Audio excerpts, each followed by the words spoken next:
지난해 11월 퇴직자가 역대 최다 수준을 기록한 가운데 LA 한인타운에서도 구인난이 계속되고 있습니다. 종업원을 못 구해 영업을 포기하는 업소들이 늘고 있습니다.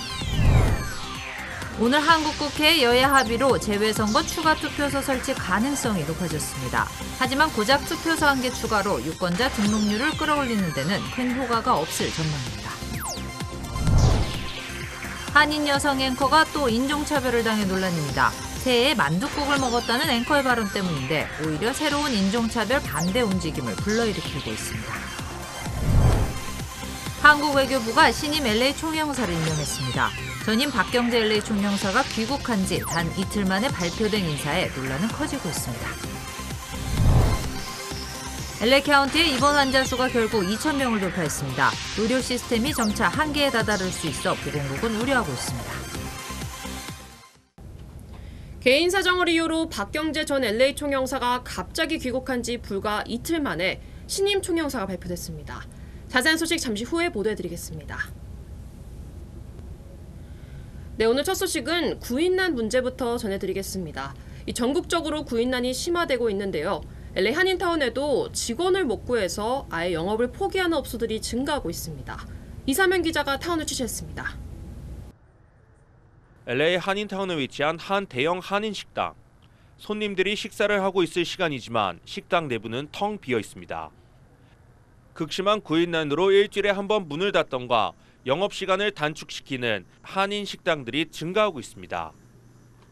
한 식당의 경우 오후 3시부터 2시간 동안 식당 문을 닫으며 구인난을 극복해 나가고 있습니다.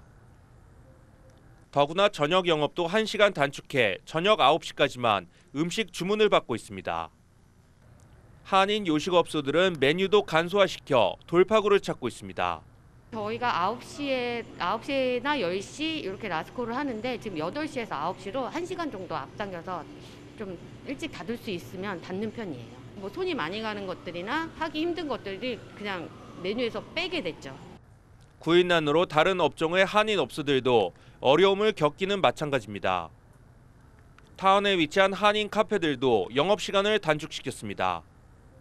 구인난으로 적지 않은 오버타임까지 발생하면서 업주들은 영업시간 단축을 결정하고 있습니다. 10시까지 했었고 하는데 지금 그렇게 할 수가 없는 상황이에요. 왜냐면 사람이 안 구해지니까 사람 구하는 게 그냥 힘들어요. 구인난 사태가 장기화되면서 업주들은 영업시간 단축과 메뉴를 간소화시키며 극심한 구인난을 헤쳐나가고 있습니다.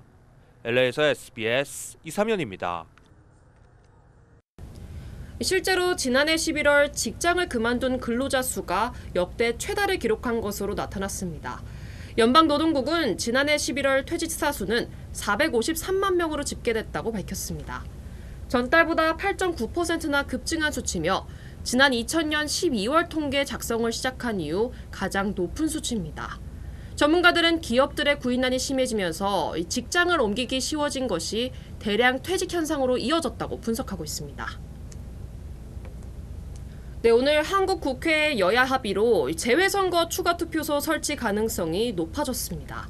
하지만 고작 투표소 1개 추가로 유권자 등록률을 끌어올린 데는 큰 효과가 없을 전망입니다. 재외선거 유권자 등록 마감은 오는 토요일입니다. 전영훈 기자가 취재했습니다. 남가주는 물론 애리조나와 네바다 그리고 뉴멕시코 4개 주를 관할하는 LA 총영사관. 재외선거에 참여 가능한 추정 유권자 수만 20만 명을 넘습니다. 넓은 지역과 많은 유권자를 관할하지만 정작 재외선거 투표소는 LA와 오렌지 카운티 그리고 샌디에이고 고작 3곳입니다. 반드시 투표소에서만 투표할 수 있는 재외선거법상 유권자 등록이 저조할 수밖에 없습니다. 주별로든지 그런 투표소를 좀 만들어주면은 국민들이 해외에서 투표하기에 좀 더 수월할 거라고 생각을 하고요. 또 가능하다면 온라인으로라도 할 수 있다라고 하면 저희가 여러 가지 인증을 통해서 온라인으로 투표할 수 있게 되면은 투표율이 조금 더 높아질 거라고 생각을 합니다. 한국 국회의 정개특위 소위원회가 재외선거 투표소 설치 확대 방안을 통과시켰지만 눈 가리고 아웅이라는 비판이 높습니다. LA 총영사관의 경우 기존 3곳에 겨우 하나의 투표소만 추가 설치할 수 있기 때문입니다. 법이 통과가 되면은 임시위원회를 한 번 더 열어가지고 그 추가되는 한 군데를 더 결정할 예정인데 워낙 LA 지역에 거주하시는 그 교민분들이 많이 계셔서 그 모수에 비하면은 숫자가 미미한 것은 사실입니다. 현 단계에서는 1월 7일 날 마지막 오렌지 카운티에서 이제 그 순회 접수가 있고요. 제20대 대통령 선거, 재외선거 유권자 등록은 나흘 뒤 오는 8일 마감됩니다. LA에서 SBS 전영웅입니다. 한인 여성 앵커가 또 인종차별을 당해 논란입니다. 새해 만둣국을 먹었다는 앵커의 발언에 이 시청자가 너무 아시안적이다라는 반응을 보인 건데 이 사건이 오히려 새로운 인종차별 반대 움직임을 불러일으키고 있습니다. 이사면 기자입니다. 한인 앵커가 새해 만둣국을 먹었다고 말했다가 시청자에게 인종차별적 폭언을 들어 논란이 일고 있습니다. 논란은 미주리주 세인트루이스의 MBC 뉴스 방송에서 시작됐습니다.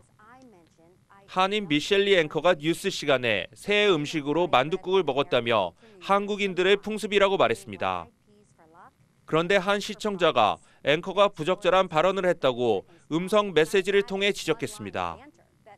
메시지는 한국적인 것은 혼자서나 하라며 비판한 내용을 담고 있습니다. 이번 사건은 SNS를 통해 알려지면서 오히려 피해 앵커에게 따뜻한 응원 메시지가 쏟아졌습니다. 일반 시청자를 비롯해 정치인과 작가 등이 피해 앵커를 위로하는 메시지가 끊이질 않았습니다. 더구나 아시안계 미셸 우 보스턴 시장까지 자신도 만둣국을 먹었다고 트위터에 글을 올리기도 했습니다. 피해자 리 앵커는 인종차별적인 메시지가 우리에게 큰 교훈을 주었다며 선물처럼 느껴진다고 덧붙였습니다. SBS 이사면입니다. 네, 남가주에 지난달 오랜만에 정말 많은 비와 눈이 내렸죠. 그런데 아직 가뭄을 해결하기에는 턱없이 모자르다고 합니다. 캘리포니아 주정부는 물 사용에 대한 벌금을 부과하기로 했습니다. 규제안은 비가 내린 후 48시간 이내로 잔디에 물을 주거나 거리나 인도로 흘러내릴 정도의 물을 사용하는 것을 금지하고 있습니다. 이 적발될 경우 하루 최대 $500의 벌금이 부과됩니다. LA 수도전력국은 이미 LA에서는 시행되고 있다면서도 캘리포니아주 전역에 앞으로 1년간 적용되는 만큼 준수해 줄 것을 당부했습니다. 다음 소식입니다.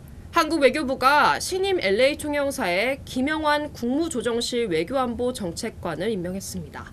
박경재 전 LA 총영사가 개인 사정으로 귀국한 지 단 이틀 만에 발표된 인사에 논란은 커지고 있습니다. 전영훈 기자의 보도입니다. 박경재 전 LA 총영사의 갑작스러운 귀국으로 공석이 됐던 LA 총영사직. 외교부는 오늘 김영환 국무조정실 외교안보 정책관을 LA 총영사에 임명했다고 밝혔습니다. 전임 총영사가 귀국한 지 단 이틀 만에 바로 후임이 임명된 겁니다.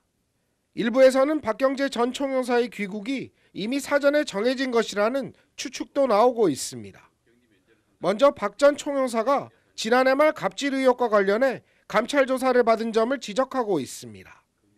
전임 총영사의 귀국과 거의 동시에 새 총영사가 임명된 것이 연관이 있을 수밖에 없다는 겁니다. 새로 임명된 김영환 신임 총영사는 외무고시 27회로 연세대 정치외교학과 학사, 버지니아대 국제정치학 석사과정을 밟았습니다. 외교부 소속으로 주이라크 참사관과 주중국 1등 서기관, 그리고 외교부 기획조정실 조정기획관 등을 지냈습니다. LA에서 SBS 전영웅입니다. 네, 이제부터 코로나 소식 집중 보도하겠습니다. LA 카운티 입원 환자 수가 결국 2,000명을 돌파했습니다. 이 캘리포니아주 보건국은 LA에만 2,240명의 환자가 코로나로 입원 중인데 이는 지난해 2월 이후 가장 많은 수치라고 강조했습니다. LA 카운티 일일 신규 확진자 수도 다시 2만 명대로 집계됐습니다. 보건국은 의료 시스템이 점차 한계에 다다를 수 있어 우려하고 있습니다. 실제로 최근에 코로나 환자가 급증하면서 구급차 출동이 지연되고 있는 상황까지 발생하고 있습니다. 바바라 퍼레어 보건국장은 입원과 사망 확률을 낮출 수 있는 방법은 백신밖에 없다며 백신 접종을 다시 한번 당부했습니다. 네, 이렇게 LA에서도 오미크론 확산이 계속되자 LA 시의회는 다시 비대면으로 정례회의를 진행하기로 했습니다. 누리 마티네즈 LA 시의장은 지난해 6월 이후 재개됐던 대면 시의회 정례 미팅을 다시 비대면으로 진행한다고 밝혔습니다. 법원들도 배심원 재판을 임시 중단하기로 했습니다. LA 카운티 연방법원 등 남가주 대부분의 법원들은 최소 3주간 배심원 재판을 중단한다고 밝혔습니다. 또 예심과 주요 재판들은 온라인으로 진행될 예정입니다. 미 전국적으로 보면 신규 코로나 환자는 하루에만 100만 명씩 나오고 있습니다. 이 확진자 중 무려 95%가 오미크론 감염인 것으로 나타났는데 바이든 대통령은 화이자의 먹는 약이 게임 체인저가 될 것이라며 구매량을 2배로 늘리겠다고 밝혔습니다. 이 소식은 워싱턴 김수영 특파원입니다. 미국 질병통제예방센터 CDC는 12월 26일부터 1월 1일까지 미국의 전체 코로나 확진자 가운데 95.4%가 오미크론 감염자라고 추정치를 공개했습니다. 이제 미국의 하루 감염자는 100만 명 넘게 쏟아지고 있는데 사실상 거의 전부가 오미크론 감염이라는 얘기입니다. 코로나 입원 환자도 하루 10만 명씩 쏟아지면서 델타 변이가 우세종일 때보다 많아졌습니다. 바이든 미국 대통령은 감염 확산이 앞으로도 계속될 것이지만 백신 접종으로 이겨낼 수 있다고 강조했습니다. We're going to see, as you all have been hearing, continued rise in cases. Omicron is very transmissible variant, but you can protect yourself. Get vaccinated. 그러면서 화이자가 개발한 먹는 코로나 치료제 구매량을 기존 1,000만 명분에서 2천만 명분으로 2배 늘릴 것이라고 밝혔습니다. 바이든 대통령은 먹는 치료제가 게임 체인저가 될 거라고 강조했습니다. The United States has more pills than any other country in the world, and our supply is going to ramp up over the coming months as more of these pills are manufactured. 백신 접종은 더 이상 늘지 않으면서 오미크론 감염이 폭증하자 미국은 또다시 먹는 코로나 치료제부터 쓸어 담고 있습니다. 워싱턴에서 SBS 김수영입니다. 오렌지 카운티 검찰 부검사장이 코로나에 걸려 숨져 충격을 주고 있습니다. 오렌지 카운티 검찰은 올해 46살의 켈리 언비 부검사장이 지난 2일 코로나19 관련 합병증으로 숨졌다고 밝혔습니다. 언비 부검사장은 2년 전 캘리포니아주 하원에도 출마했던 공화당원으로 코로나 백신 의무 정책을 공개적으로 반대해왔습니다. 토드 스피처 오씨 검사장은 깊은 애도의 뜻을 전하면서도 백신 접종의 중요성을 다시 한번 강조하게 됐습니다. 네, 오미크론 변이가 널리 퍼진 유럽 주요 국가들에서도 코로나 신규 확진자 수가 연일 최다 기록을 경신하고 있습니다. 다만 세계보건기구 WHO는 확진자는 늘어도 사망률은 낮아지는 현상이 곳곳에서 나타나고 있다고 밝혔습니다. 강청환 기자입니다.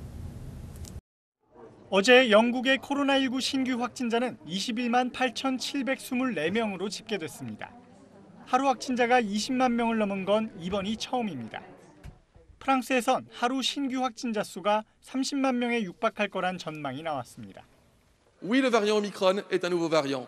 Oui, il circule très vite. Oui, il impose des réactions nouvelles. 국방부부가 모두 확진 판정을 받은 스웨덴을 비롯해 이탈리아와 그리스에서도 코로나19 신규 확진자는 사상 최대를 기록했습니다. 그동안 상대적으로 신규 감염이 적었던 독일에서도 하루 확진자가 3만 명을 넘어서며 일주일 새 3배 규모로 늘었습니다. 오미크론 변이 확산으로 전 세계 확진자가 급증하는 가운데서도 세계보건기구 WHO는 사망자 수는 그만큼 크게 늘지 않는 이른바 확진자 사망자 디커플링 현상이 확인되고 있다고 밝혔습니다. 또 오미크론의 증상이 이전 변이보다 비교적 가볍다는 증거도 점점 많아지고 있다고 설명했습니다. We are seeing more and more studies pointing out that Omicron is infecting the upper part of the body, unlike other ones, the lung, who has been causing severe pneumonia. 이런 가운데 세계 최초로 60세 이상 대상 코로나 백신 4차 접종을 시작한 이스라엘에선 4차 접종 후 항체 수가 5배 늘어났다는 시험 결과가 발표됐습니다. SBS 강청환입니다. 이런 와중에 프랑스 남부에서 코로나의 새로운 변이가 또 확인됐습니다. 지금까지 분석 결과로는 오미크론보다 위협적인 면도 있는 것으로 보이는데 이 변이가 얼마나 빠르게 퍼지는지가 변수가 될 것으로 보입니다. 자세한 내용은 조동찬 의학 전문 기자가 전해드립니다. 프랑스 지중해 감염연구센터가 발표한 새로운 변이 논문입니다. 카메룬을 다녀온 성인 1명을 통해 아이 5명과 어른 6명, 모두 12명이 코로나에 감염됐는데 델타도 오미크론도 아닌 새로운 종류였습니다. 기존 바이러스와 비교해 돌연 변이가 46개나 됐고 단백질 구조도 30개가 달라졌고 12개는 사라졌습니다. 국내 전문가들이 오미크론 변이와 비교 분석했더니 E484K, F490 등의 변이는 오미크론과 같고 오미크론의 D936H처럼 세 변이에는 D1139H가 있는데 백신 회피 가능성이 클 걸로 봤습니다. 치명성은 베타 변이 정도로 델타보다 낮고 오미크론보다 높을 걸로 예측됐습니다. 문제는 D614G와 D859N 변이가 있다는 겁니다. 치명률과 전파력이 둘 다 높은 변이일 가능성이 있기 때문입니다. 하지만 오미크론 전파 속도보다 빠를 걸로 보이진 않습니다. 세 변이 감염자 12명은 모두 지난해 11월 확진됐는데 한 달 넘도록 환자 수가 폭증하진 않았습니다. 오미크론은 일주일 만에 6개 대륙으로 퍼졌습니다. 변이는 백신 접종률이 낮아 감염이 창궐하는 지역에서 많이 출현합니다. 세계보건기구가 일부 국가의 3차 접종보다 아프리카 등 저개발 국가의 2차 접종이 더 시급하다고 보는 이유입니다. Vaccines by a small number of countries undermined equity and created the ideal conditions for the emergence of new variants. 변이가 생기는 걸 막기 위해선 백신 자국 이기주의를 벗어나 국제적인 공조가 필요합니다. SBS 조동찬입니다. 네, 2022 베이징 동계올림픽이 한 달 앞으로 다가왔습니다. 중국은 성공 개최를 자신하고 있지만 코로나19와 외교적 보이콧 같은 어려움이 적지 않습니다. 베이징에서 송옥투판의 보도입니다. 전 세계 올림픽 선수단이 들어올 베이징 서두공항. 베이징 동계올림픽을 알리는 대형 간판들이 설치돼 있습니다. 도로에는 올림픽 전용 차선과 각종 표지판이 등장했습니다. 도심 곳곳의 조형물과 기념품 가게들은 올림픽이 다가왔다는 것을 알리고 관영 TV들은 올림픽 특집 뉴스와 프로그램으로 분위기를 띄우고 있습니다. 我们都非常的激动，也希望这次奥运会能举办得非常成功，然后给疫情中的中国一点温暖吧。 반면 경찰과 방역 요원들이 입구를 막은 경기장과 선수촌 주변엔 긴장감이 흐릅니다. 올림픽 개막식과 폐막식이 열릴 야오차오 스타디움입니다. 이처럼 일반인의 출입이 차단돼 있는데요. 3월 20일까지 폐쇄 관리를 한다고 돼 있습니다. 베이징 올림픽위원회는 오늘부터 방역을 위해 경기장, 선수촌 등과 외부를 분리하는 폐쇄 루프 공식 운영에 들어간다고 밝혔습니다. 모든 올림픽 참가자들은 지정된 구역 안에서 정해진 동선으로만 이동해야 합니다. 我们运送运动员往返于冬奥村和各场馆，有班车场站，会安排121辆车。 참가자들은 도착 14일 전까지 백신 접종을 마쳐야 격리를 면제받을 수 있고 올림픽 기간엔 매일 검사를 받아야 합니다. 성화 봉송도 개막 직전 사흘간 경기가 열리는 베이징과 옌칭, 장자커우 등 3곳에서만 진행됩니다. 네, 그동안 중국은 코로나 유입을 막기 위해 해외 입국자를 강력하게 통제해왔습니다마는 이번 올림픽에는 2,900명의 선수와 2만 5천 명의 관계자들이 들어옵니다. 특히 전 세계에서 확산 중인 오미크론 변이의 전염성이 강하다는 게 우려되는 점입니다. 중국은 참가자들은 외부와 분리된 공간에서 신체 접촉, 함성 응원까지 금지된다. 올림픽이 끝난 뒤 중국인 직원들은 3주 격리를 한 뒤에야 밖으로 나갈 수 있다며 문제가 없을 것이라고 말하고 있습니다. 하지만 중국 내 관중은 허용하겠다면서도 아직 입장권 판매 계획을 내놓지 못하고 있는 것을 보면 오미크론으로 인한 고민이 큰 것으로 보입니다. 네, 중국은 이번 올림픽으로 나라의 위상과 체제의 우월성을 대내외에 과시하려는 생각이었는데요. 미국이 인권 문제를 이유로 외교적 보이콧을 선언하고 영국과 호주, 일본 등이 여기에 합류하면서 구상의 차질이 생겼습니다. 다만 프랑스가 보이콧 합류 거부를 선언하고 러시아와 아르헨티나는 정상이 참석 의사를 밝히면서 보이콧 열기는 수그러들었는데요. 유럽연합이 아직 입장을 밝히지 않아 그 결과에 따라 다시 국제사회가 출렁일 가능성은 남아 있습니다. 지금까지 베이징에서 전해드렸습니다. 세계 최대 전자쇼 CES가 내일 라스베가스에서 개막합니다. 오미크론의 행사 규모는 작아졌고 3일만 진행됩니다. 전국의 주요 한의사의 소식 이원정 기자입니다. 남가주 전역이 불 피우기가 금지됐습니다. 남가주 대기정화국은 남가주 전역의 대기 오염 상태가 나빠졌다며 오늘 자정까지 실내나 실외에서 나무나 종이 등을 태워서는 안 된다고 밝혔습니다. UCLA 대학에서 무료로 자가 코비드 테스트 키트를 받을 수 있게 됩니다. UCLA는 교내 12곳에 자판기를 설치해 재학생들과 교직원들이 무료로 이용할 수 있으며 검사 결과는 최대 48시간 내에 전달받을 수 있다고 밝혔습니다. 뉴욕 주립대와 시립대 대학생들은 올 1월 말 봄학기 시작 전까지 코로나 부스터샷 접종을 받아야 합니다. 캐시 호쿨 뉴욕 주지사는 전염성이 강한 오미크론 확산을 막기 위해 대학 캠퍼스로 돌아가는 모든 재학생들은 부스터샷을 맞아야 한다고 강조했습니다. 또한 오는 15일 끝나는 실내 마스크 착용 의무화 조치를 오는 2월 1일까지 연장한다고 밝혔습니다. 뉴욕 한인봉사센터가 10주 동안 무료 온라인 컴퓨터 수업을 실시합니다. 센터는 이번 수업은 매주 월, 목, 금요일이나 토요일 하루에 하며 취업 지원을 위해 비즈니스 컴퓨터 기술과 인터뷰 요령, 이력서 작성 방법, 퍼블릭 스피치 등을 교육한다고 밝혔습니다.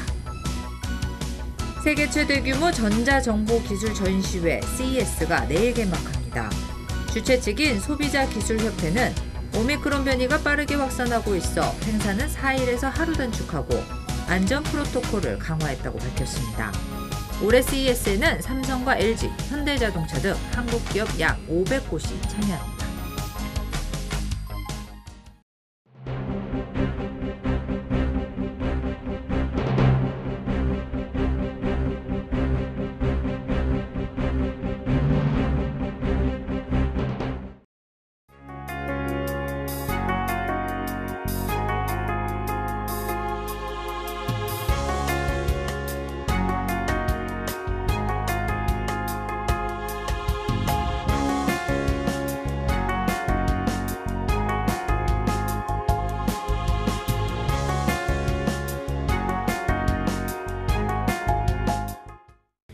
한국 대통령 선거를 불과 2달 정도 남기고 외교부는 LA를 비롯해 시애틀과 시카고 총영사 인사를 전격 발표했습니다.